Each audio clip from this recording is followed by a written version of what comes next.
Hi friends, నేను మీ సునీత. నేటి కథలో భాగంగా ఈ రోజున ఒక పిల్లవాడి ఆలోచన ఎన్ని ప్రశ్నలకి సమాధానాలు ఇచ్చింది అనేది ఈ కథ. ఈ కథని మీరు చూడాలి అంటే ముందుగా నా ఛానల్ని సబ్స్క్రైబ్ చేసుకోండి. నేను పెట్టే వీడియోని చివరి వరకు చూడండి, లైక్ చేయండి, కామెంట్ చేయండి, మీ మిత్రులందరికీ కూడా షేర్ చేయండి. ఓకే ఫ్రెండ్స్, ఒక గ్రామంలో ఒక పిల్లవాడు ఉన్నాడు. ఈ పిల్లవాడికి ఒక 15-16 సంవత్సరాల వయసు ఉంటుంది. ఈ పిల్లవాడు పగలు రాత్రి పడుకున్నప్పుడు ఆకాశం ఇంకా చూస్తూ ఉండేవాడు. ఆ తల్లి కంగారు పడుతూ ఉండేది. ఏంట్రా నాయన అని అడిగితే ఏం లేదు అనేవాడు, కానీ తల్లికి సమాధానం చెప్పేవాడు కాదు. ఇలా ఎన్నో రోజుల నుంచి అబ్బాయి ఆకాశం ఇంకా చూస్తూ గడపడం, భయంగా గడపడం గమనించిన ఆ తల్లి గుడిలోని సాధువు గారి దగ్గరికి వెళ్ళి, సాధువు గారు, నా పిల్లవాడి పరిస్థితి ఇది అని చెప్పింది. దానికి సాధువు గారు, నీ పిల్లవాడిని ముందు తీసుకురామ్మా అని చెప్పారు. ఇక ఈ పిల్లవాడిని తీసుకొని సాధువు గారి దగ్గరికి వెళ్ళినప్పుడు ఆ సాధువు గారు ఇక తల్లిని పంపించేసి ఆ అబ్బాయిని కూర్చోబెట్టి, నాయన ఏంటి నాయన నీ సమస్య, నువ్వెందుకు పదే ఆకాశం ఇంక చూస్తున్నావంట, ఎన్నో రోజుల నుంచి చూస్తున్నావంట, ఎందుకు నాయన అని అడిగారు. దానికి సాధువు గారికి ఆ అబ్బాయి, ఆకాశం మీద పడుతుందేమో విరిగి అని నాకు భయంగా ఉంది సాధువు గారు అంత. ఆకాశం విరిగి పడుతుందా, అది పడదు నాయన అంటే, ఏమో నాకు తెలియదు, అది పడిపోతుంది అన్నాను. సరే అది పడదు, దానికి సంబంధించి నువ్వు ముందు ఒక పని చేయి, నువ్వు నేను చెప్పినట్టు ఒక పని చేసి నువ్వు వచ్చిన తర్వాత నీ ప్రశ్నకు నేను సమాధానం చెప్తాను అన్నాడు. సరే అని చెప్పేసి ఆ పిల్లవాడు ఇక బయలుదేరాడు. ఇంతకీ ఆ సాధువు గారు ఏం చెప్పారో తెలుసా, భిక్షాటన చేసి రమ్మన్నారు. భిక్షాటన అంటే ఇంటింటికి వెళ్ళి అడిగి, భవతీ భిక్షాం దేహి అని అడిగి ఆహారం తెచ్చుకొని తినమన్నాడు. కానీ అడిగే పద్ధతి ఎలా ఉండాలో తెలుసా, మర్యాదగా కాకుండా అమర్యాదగా అడగమన్నాడు, తిట్టమన్నాడు. అందరినీ తిడుతూ అడిగి ఆహారాన్ని సాధించుకొని ఆహారాన్ని తినమన్నాడు. అలాగా కొన్ని రోజులు, అలాగా నీకు కొన్ని రోజులు ఇలా గడపమన్నాడు. అంటే అతని ఆహారం ఏంటి, ఇంటింటికి వెళ్ళి అడిగి భిక్ష తీసుకుని ఆ భిక్ష మాత్రమే తినాలి అనేది సాధువు గారి ఉద్దేశం. ఇలా ఒక 2 రోజులు 3 రోజులు షరతు పద్ధతి పెట్టాడు అన్నమాట. ఈ పిల్లవాడు కూడా సరేనని చెప్పేసి, అంటే ఎన్నో రోజుల నుంచి తన అనుమానం ఈ కార్యక్రమం అయిపోయిన తర్వాత చక్కగా తీర్చుకోవచ్చు అనే ఉద్దేశంతో ఆ పిల్లవాడు కూడా వెళ్ళాడు. గురువుగారు చెప్పినట్టే, ఏమమ్మో భవతీ భిక్షాందేహి అని చెప్పేసి అంటున్నాడు. అలా అడిగితే ఎవరైనా భిక్ష వేస్తారా? మర్యాద, అడుక్కునేవాడికి మర్యాద, ఆ మర్యాద కూడా లేదు ఇక్కడ. అడుక్కునేవాడే అమ్మా కాస్త పెట్టమ్మా అని అడుగుతారు. ఈ పిల్లవాడేమంటున్నాడు, ఏమమ్మో అని పిలిచాడు. ఏమమ్మో అంటే వేస్తారా? ఏమ్మా ఎంతసేపు నుంచోవాలి, కాళ్ళు లాగుతున్నాయి, అడగలా నిన్నే, ఏం చేస్తున్నావు అమ్మా, ఇంట్లోనే వచ్చి భిక్ష అంటే వేస్తారా? ఇలా ఎన్నో ఇళ్ళు తిరుగుతూ ఉన్నాడు, ఎవరు భిక్ష వేయడల్లా.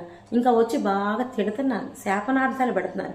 అడుక్కునేవాడికి నీకే అంత అహంకారమా, నువ్వు మా ఇంటికి వచ్చి ఎంత మర్యాదగా అడిగింది కాకుండా ఏమమ్మో అంట, ఏ పనులు నీకోసం ఇక్కడ తేరగా కూర్చొని ఉంటారా, అన్నీ వండి వాచి అని ఇలా తిడుతూ ఉన్నారు అన్నమాట.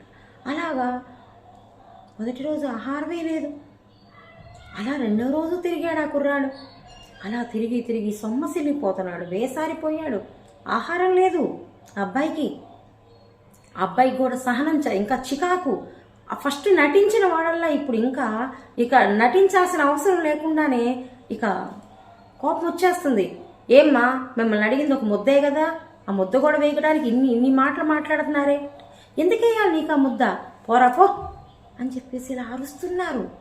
అబ్బాయి ఇలా తిరిగాడు.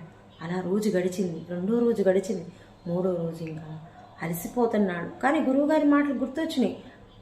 బాగా అరవాలి, బాగా తిట్టాలి, ఇంటి ముందుకు వచ్చి అరిచి అడిగి పెట్టించుకోవాలి. ఎవరు పెడతారు అడిస్తే? అలాగా తిరిగి ఊరంతా తిరిగినా ఒక్కరోజు ఒక్క ముద్దను సాధించలేకపోయాడు ఆ పిల్లవాడు.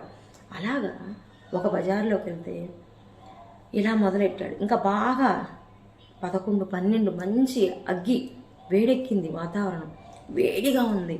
ఇక అమ్మా అన్నాడు. ఏమమ్మో ఎన్నిసార్లు పిలవాలమ్మా, రావమ్మా, ఒక ముద్దయ్యమ్మా అని చెప్పేసి ఇక సహజమైన అది బుద్ధిని చూపిస్తున్నాడు. ఇక లోపల నుంచి నాయనా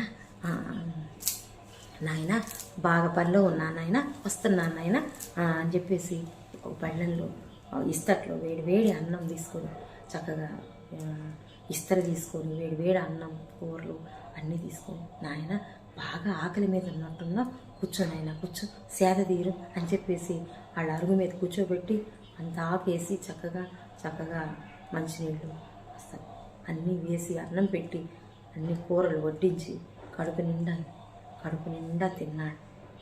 చక్కగా అయ్యా చల్లటి మజ్జిగ తాగయ్యా అని చెప్పి మజ్జిగ అంత దూషించిన ఆ తల్లి చక్కగా ఆకేసి భోజనం పెట్టి నువ్వు ఎక్కడికి కంగారు పడద్దయ్యా, రోజు నా ఇంటికి రా, నువ్వు తినే ముద్ద నేను పెడతానయ్యా అని చెప్పి భరోసా ఇచ్చి పంపింది. ఇక అబ్బాయి చాలా సంతోషపడిపోయి ఇక ఏడ్చుకుంటూ, అంటే బాగా ఆకలి మీద ఉన్నాడుగా, ఏడ్చుకుంటూ వెళ్ళి అక్కడ బడలికి కాసేపు పడుకున్నాడు. ఒక చెట్టు కింద పడుకొని ఇక వెళ్ళి సాధువు గారి దగ్గరికి వెళ్ళి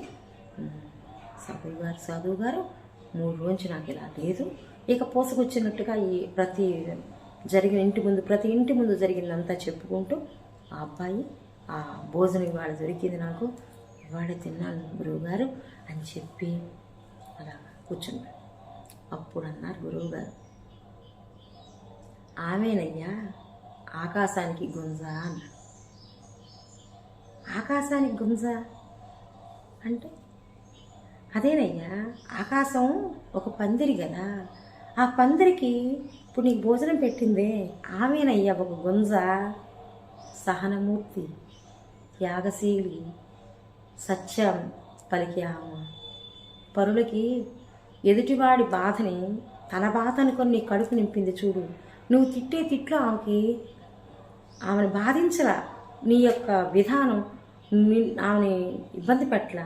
నువ్వు ఎంత కష్టంలో ఉన్నావు, ఎంత బాధలో ఉన్నావు, ఎంత ఆకలితో ఉన్నావు అని మాత్రమే ఆమె గ్రహించింది. నీకు అంత అన్నం ముట్టింది. ఇలాంటి వాళ్ళు ఊరికి 4 ఉంటారయ్యా. వాళ్ళే ఈ యొక్క పందిరికి గుంజల్లాంటి వాళ్ళు. ఎప్పటికీ ఈ పందిరి పడిపోదు. వాళ్ళు అంత బలంగా ఉంటారు. సత్యం, ధర్మం, నీతి, శాంతి ఇలా అన్నీ కలగలిసిన వ్యక్తిత్వం కలిగిన మనుషులు వాళ్ళు. అంటే ఊరంతా చెడ్డగా ఉన్నా 4 మంచిగా ఉంటారు.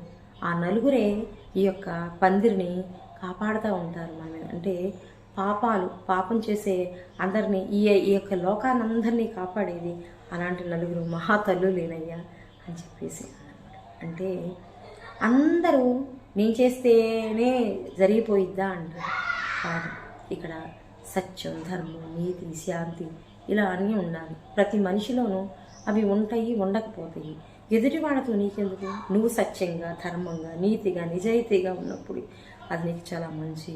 ఇలాంటి చెడు